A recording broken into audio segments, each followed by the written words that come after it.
Olá, meus irmãos.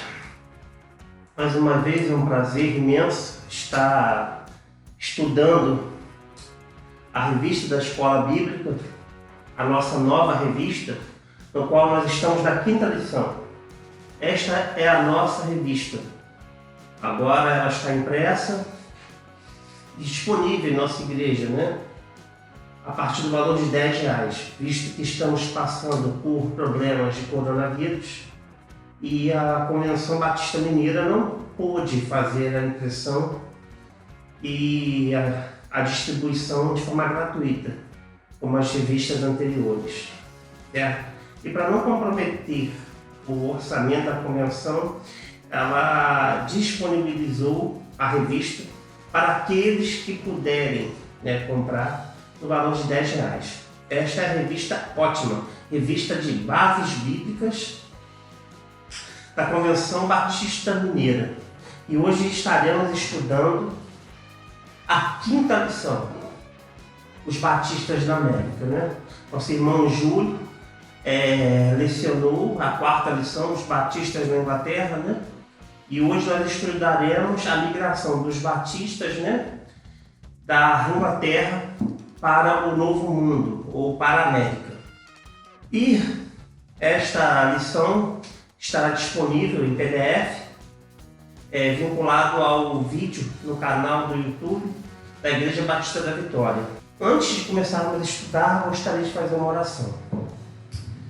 Pai, obrigado, Senhor, pela expansão do Teu Evangelho, Senhor. Hoje que nós estamos em 2020 anos depois do nascimento do nosso Senhor e Salvador Jesus Cristo, Senhor, acompanhando a história da nossa denominação batista, Senhor, que tem um compromisso com o Teu Evangelho, com a expansão do Teu reino e com a obra missionária, Senhor. Que Senhor possa estar conosco hoje e sempre, e que possamos sempre fazer a Tua vontade e o Teu querer, Senhor. E que possamos contribuir indo, Senhor, indo e pregando o Teu Evangelho, testemunhando e vivendo as Tuas verdades bíblicas, Senhor. Esteja conosco nesse estudo, hoje e sempre. Esteja com o nosso líder, o pastor Francisco, e com toda a diretoria estatutária, os diáconos, com todos aqueles, Senhor, que mesmo nessa época de pandemia, crise, toque de recolher, o Senhor tem permitido de alguma forma que possamos fazer algo em prol do Teu reino, Senhor. Esteja conosco hoje no estudo da Tua Palavra, a lição 5, os batistas da América, e com todos aqueles que produzem conteúdo, Senhor, para o canal da Tua Igreja. Obrigado por tudo que o Senhor tem feito em nossas vidas, Senhor, e abençoe todos os nossos trabalhos. É a oração que eu faço e te agradeço pedindo. Em nome de Jesus, amém. Então, começamos na página 33, introdução. A região que atualmente conhecemos como Estados Unidos da América era originalmente habitada por povos nativos. Então, para nós aqui, é muito importante nós sabermos que, como foi mencionado nas lições anteriores, a igreja oficial da Inglaterra era a igreja anglicana. E a igreja anglicana é uma igreja episcopal, com seus líderes que representavam o poder em cada cidade, que eram os bispos e arcebispos da igreja anglicana. Visto que a igreja anglicana até hoje possui um sistema episcopal, muito diferente do nosso sistema batista, Nós entendemos que presbitério, bispo, bispado e o dom do pastoreio é dado através do Espírito Santo a homens vocacionados para exercer o ministério de cuidar de pessoas, São chamadas de ovelhas. E o que ocorre é que já há um conflito muito grande entre anglicanos e batistas, só pelo sistema de congregação, visto que o nosso sistema é congregacional, é independente de outras igrejas, apesar de nós termos um pacto. E o que ocorre? Voltando à lição, na página 33, os puritanos, os não conformistas, que eram perseguidos na Inglaterra, pela igreja anglicana, principalmente pelo rei James I. Eles migram, né, o processo de colonização, de levar o que a cultura inglesa para aqueles nativos, aqueles ameríndios, né? Pois a América, Novo Mundo, era povoado por índios, várias nações indígenas. E o que ocorre? Ocorre que os puritanos, apesar de pensar em santidade, em promover uma grande reforma, ou propor, né, uma reforma muito grande dentro da igreja anglicana, essa reforma ela fica muito na teoria. Na prática, quando eles chegam lá ao Novo Mundo, ou à América do Norte, o que ocorre? Ocorre um problema, um conflito cultural entre os homens brancos ingleses e os índios. Pois os puritanos eles tentam, né, ora por medo ou ora por evangelização, fazer um processo de forçar a barra, que é a melhor palavra, impor a cultura branca sobre os índios, sem tentar entender como eles pensavam, como eles agiam, sem realmente entender que a terra era por direito deles, pois eles estavam ali antes dos colonos ingleses chegarem até a América. Então nós vemos aí o princípio, aí um problema muito sério, trazido principalmente pelos puritanos e anglicanos, né? Porque muitos puritanos vieram fugindo da perseguição do rei Carlos I. E eles queriam exercer o quê? A sua religião. Só que o que ocorre? Eles praticaram muitas injustiças em solo americano, né? Uma delas é essa: forçar a barra, não reconhecer o direito das terras dos índios, entre outras coisas. Toque com Roger Williams, o pioneiro da liberdade religiosa, né? Então, primeiramente, aqui nós vamos tratar esse magnífico homem de Deus, chamado Roger Williams. Roger Williams era um pastor batista, mas ele não nasceu pastor batista.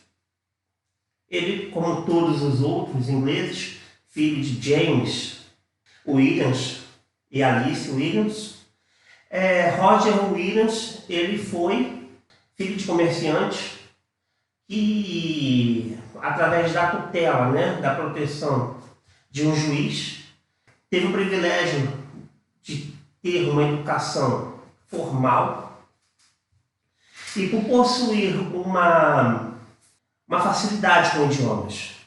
Ele que se formou em Cambridge, na Inglaterra, ele é do subúrbio de Londres.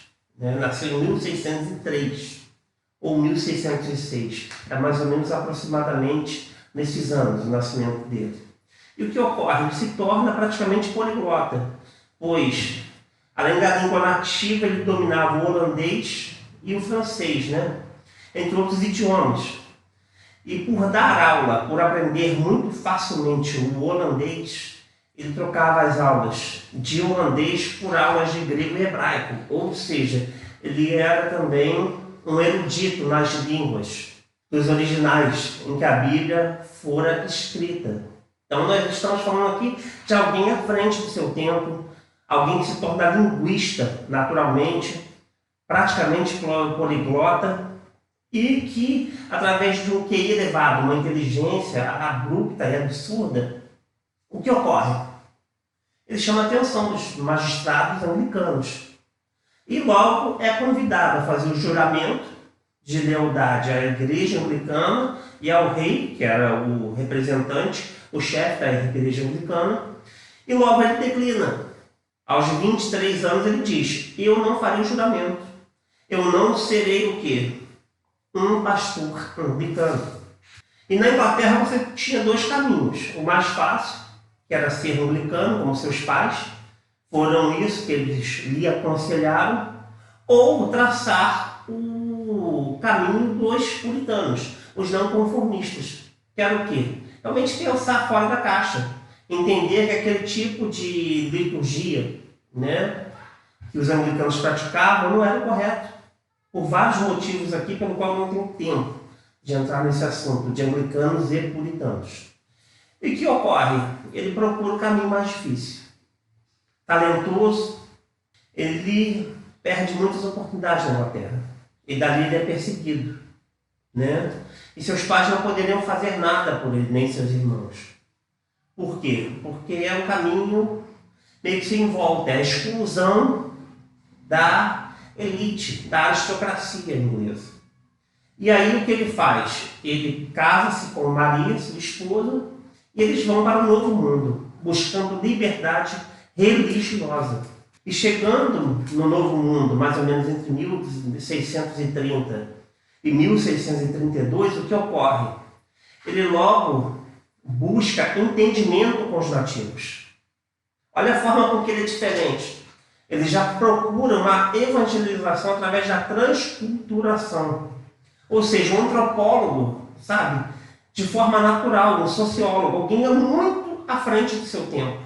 E dali ele começa a aprender o idioma dos nativos indígenas, dos Narguetes, que era uma das nações indígenas que tinham ali em Boston, em Massachusetts.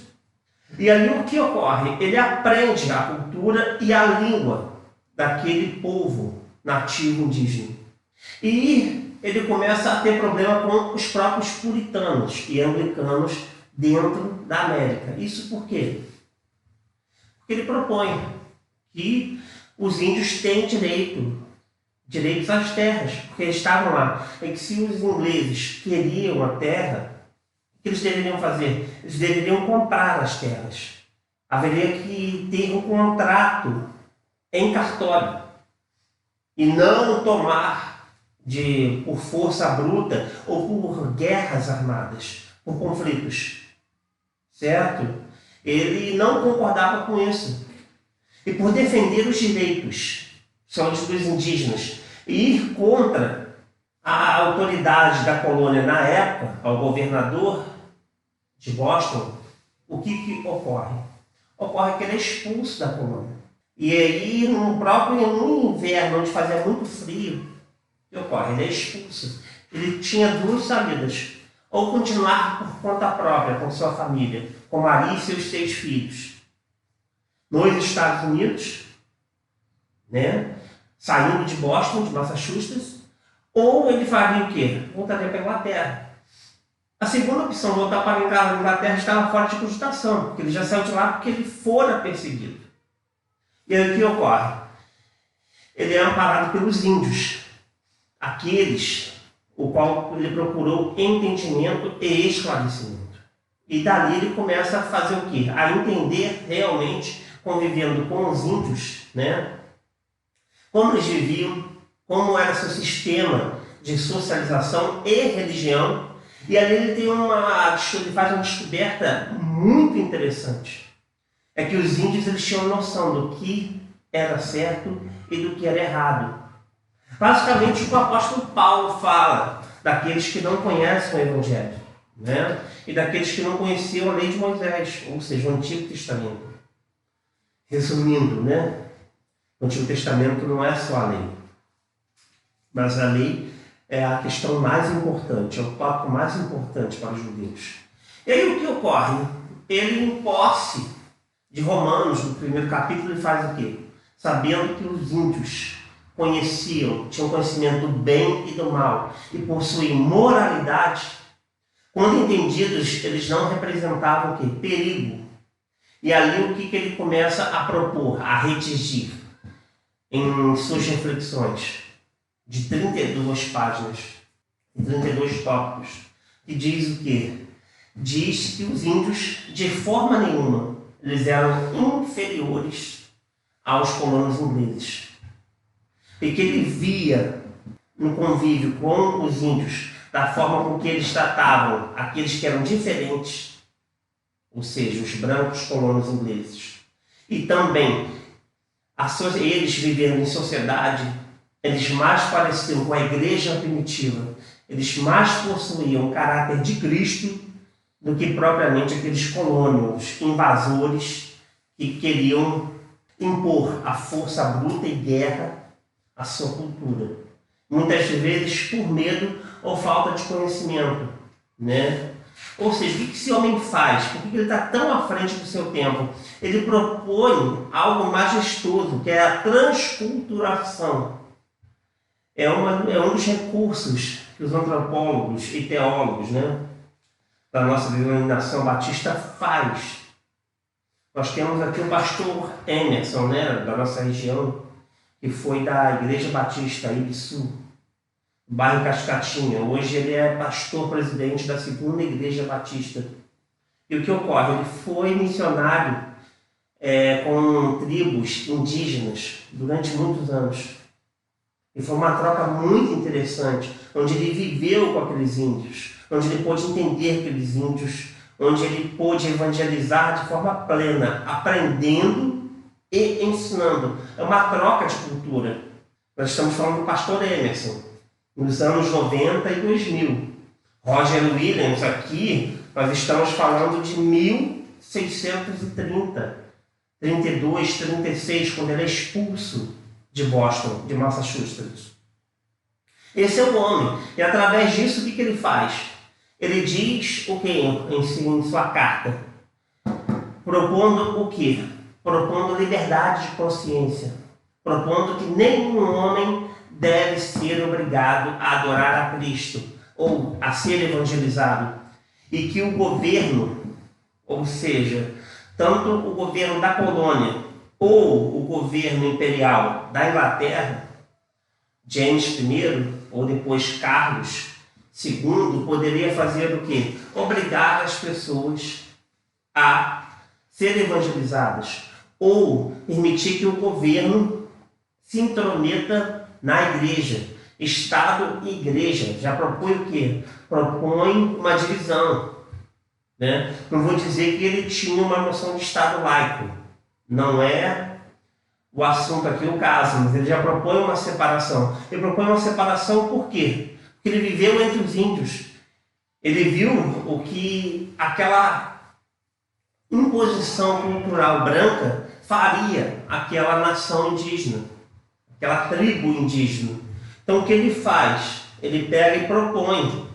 E sobre esses princípios, né, de alguns remanescentes que o aceitaram como pastor, aceitaram o seu presbitério, quando ele ainda estava em Boston, são esses que apoiam ele em Rhode Island, na província de Providência, porque ele diz, ali Deus providenciou. Ele volta à Inglaterra e pede a carta. Ele pede liberdade e o rei concede. Então é a primeira igreja onde é permitido o quê? A não influência do Estado dentro da igreja. E ali ele continua o seu processo de evangelização dos índios, mas de forma natural, de forma onde se aprende, onde se ensina, tratando a cultura indígena como igual à cultura inglesa, não havendo imposição. Algo inédito, né? Um homem muito à frente do seu tempo, Roger Williams. Segundo parágrafo, é um parágrafo muito importante, que Roger Williams era contra. Não aceitava, por exemplo, que o magistrado tivesse o direito de legislar e aplicar penas às pessoas por faltas religiosas cometidas. Por não concordar com as decisões do juiz, foi convocado a comparecer perante a autoridade e depois banido de Boston. Isso quer dizer aqui, meus irmãos, ele era contra as pessoas que não iam à escola bíblica, as pessoas que não iam aos cultos ou à escola bíblica. Elas eram realmente, elas sofriam sanções, elas perdiam cargos, empregos, elas eram realmente excluídas da sociedade. Esse é o problema do Estado legislando sobre a igreja, obrigando as pessoas. O que você provoca aqui quando você faz isso? Você provoca a revolta das pessoas. As pessoas, elas vão fazer o que fazem porque estão sendo impostas.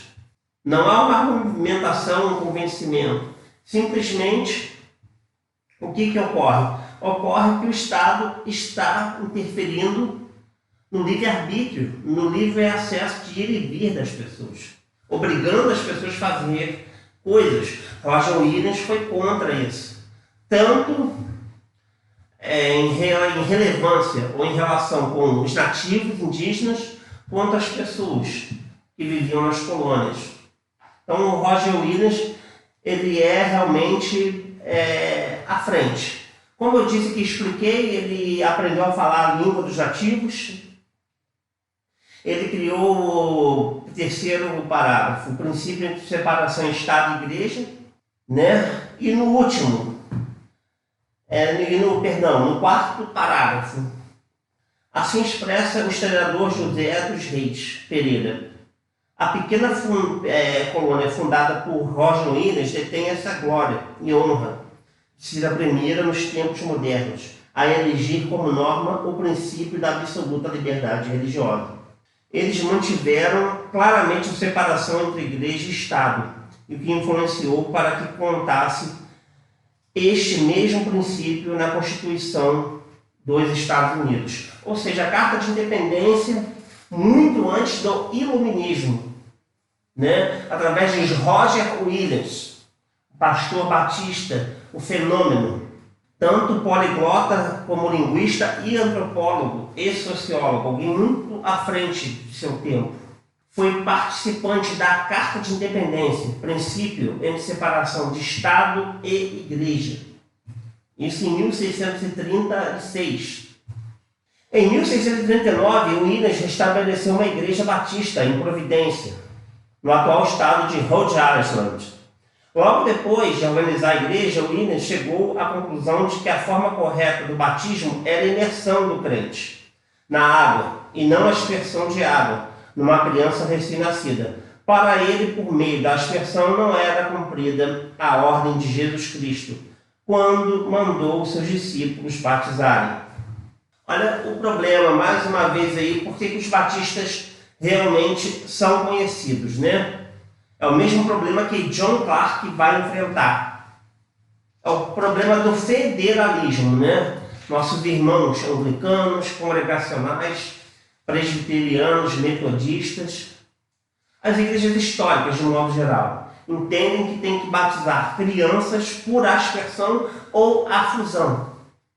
Como o quê? Como aliança, seguindo a circuncisão de Abraão. Já foi dito por mim em outros vídeos, acho que no primeiro vídeo da lição, né? A primeira lição, e eu vou repetir. É questão de federalismo, é questão de entendimento. Para esses irmãos, o que ocorre? Há uma continuação da aliança em Abraão, da circuncisão. Para nós batistas, o nosso pacto não permite isso. Por isso, nós não batizamos crianças. Nós batizamos adolescentes quando são doutrinados por seus pais e por sua igreja e possuem o quê? Uma experiência sobrenatural, entendendo que precisa do Senhor Jesus. E aí o que ocorre? Ela é batizada, porque ela dá uma profissão de fé, reconhecendo que é pecadora, que precisa do Senhor Jesus. E aqui Roger Williams, quando ele defende isto, ou seja, o batismo por imersão, e defende o batismo através de uma profissão de fé, é mais um motivo para ele ser banido. Segundo tópico, página 35, John Clarke. Quem é John Clarke? 9 anos depois, outra igreja batista foi fundada em Newport, no ano de 1648, na mesma colônia Providência, ou seja, na colônia que foi fundada por Roger Williams. Aí chega outro pastor batista com o mesmo problema dele de perseguição na Inglaterra. Um médico que é reconhecido como pastor por dominar grego e hebraico, né? Então nós vemos a importância de se estudar e fazer um seminário, de ser teólogo. Era médico, possuía uma extensa cultura, incluía conhecimento das línguas bíblicas hebraico e grego. Foi para a América devido a perseguições. Clarke então comprou dos índios uma ilha, a qual chamou de Ilha de Rhodes, em inglês Rhode Island. Neste lugar fundou um núcleo de Newport, no qual também estabeleceu uma igreja. Clarke permaneceu no pastorado desta igreja até o fim de sua vida. Segundo ponto de Clarke, qual que foi? Certo dia na cidade de Lynn, estava ele com o Dr. Clarke. em casa de um crente. Decidiram a realizar um culto. Enquanto Clark estava pregando, dois meirinhos, ou seja, dois policiais, dois representantes do governo, entraram na casa e aprisionaram o pregador e seu companheiro. Ambos foram condenados pelos juízes a pagar uma multa ou serem açoitados. Um amigo pagou a multa que cabia a Clark. E como ninguém pagasse a de Holmes, ele foi violentamente açoitado publicamente em Boston. A razão da condenação falava contra o batismo infantil. Ou seja, mais uma vez, perseguição aos batistas.